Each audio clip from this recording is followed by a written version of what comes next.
আগামী 26শে ডিসেম্বর থেকে মেলবোর্নের এই সেই এমসিসি স্টেডিয়ামে শুরু হতে চলেছে ভারত বনাম অস্ট্রেলিয়া চতুর্থ টেস্ট ম্যাচের আগেই ভারতের দুই গুরুত্বপূর্ণ প্লেয়ার ছিটকে যেতে চলেছে। হ্যাঁ বস, এটাই সত্য। হ্যাঁ, প্রথম যখন ভারতীয় মেলবোর্নের বুকে চতুর্থ টেস্ট শুরু হওয়ার আগে প্র্যাকটিস করছিল, সেখানেই তো নেটে প্র্যাকটিস করতে গিয়ে ভারতের দুই গুরুত্বপূর্ণ ওপেনার কে রাহুল তার নিজের ডান হাতে চোট পায় এবং তাকে সেই মুহূর্তে দলে তাকে ফিজিওতে নিয়ে যাওয়া হয়। দ্রুত চিকিৎসা দিলেও কিন্তু সেই মুহূর্তে তাকে আর প্র্যাকটিস করতে দেখাই যায়নি।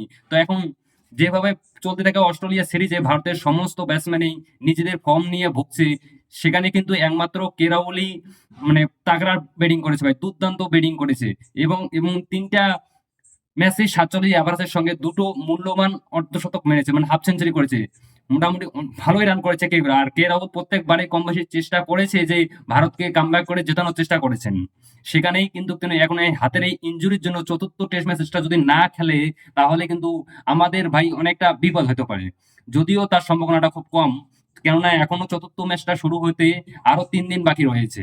তবে এখানেই শেষ নয়, কে রাহুল ছাড়া কিন্তু ভারতের আরো এক গুরুত্বপূর্ণ ভাই স্টার প্লেয়ার এইমাত্র কিন্তু নেটে প্র্যাকটিস করতে গিয়ে গুরুতর জখম হয়ে গেছেন। সে আর কেউ নয়, ভারতীয় ক্যাপ্টেন নিজে রোহিত শর্মা। হ্যাঁ বস, হ্যাঁ, তিনি যখন আজ নেটে প্র্যাকটিস করতেছিলেন, তখন তার বাম পায়ের হাঁটুতে গুরুতর মানে জখম হয়। এমনকি তাকে 1 ঘন্টা বাবদ কিন্তু বরফ নিয়ে মানে বসে থাকতে দেখা যায়। এমনকি তাকেও কিন্তু আর প্র্যাকটিস করতে দেখা যায়নি। তা যদিও তিনি বর্তমানে মানে চলতে থাকা সিরিজে মানে ক্যাপ্টেন্সি তো ছেড়ে দাও, ফর্ম নিয়ে ভুগতেছে সেই রোহিত শর্মা, যা বলার কথা না। তাহলে যদি হয়তো রোহিত শর্মা ছেটকে যায়, তাহলে কিন্তু একটা ভাই বিপদ হতে পারে। তার কারণ দেখো, তো উনি তো ক্যাপ্টেন।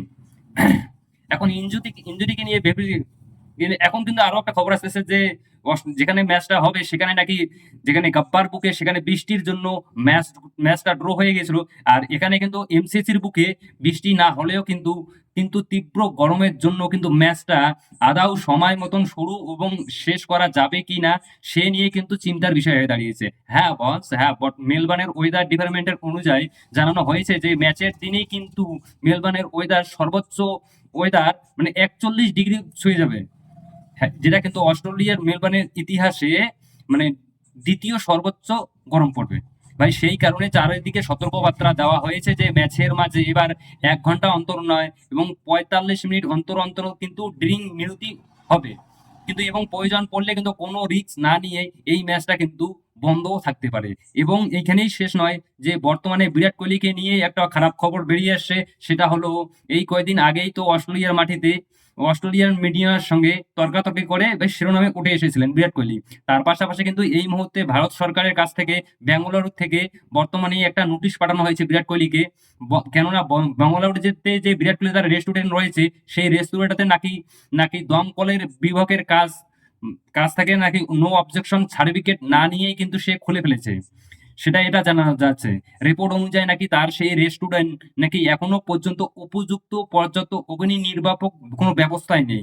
তাহলে কিন্তু এই মুহূর্তে ভারত সরকারের কাছ থেকে বিরাট কোহলির নামে একটা আর্জেন্ট নোটিশ একটা জারি করা হয়েছে বাংলার পুলিশের তরফ থেকে। তো সবশেষে এটাই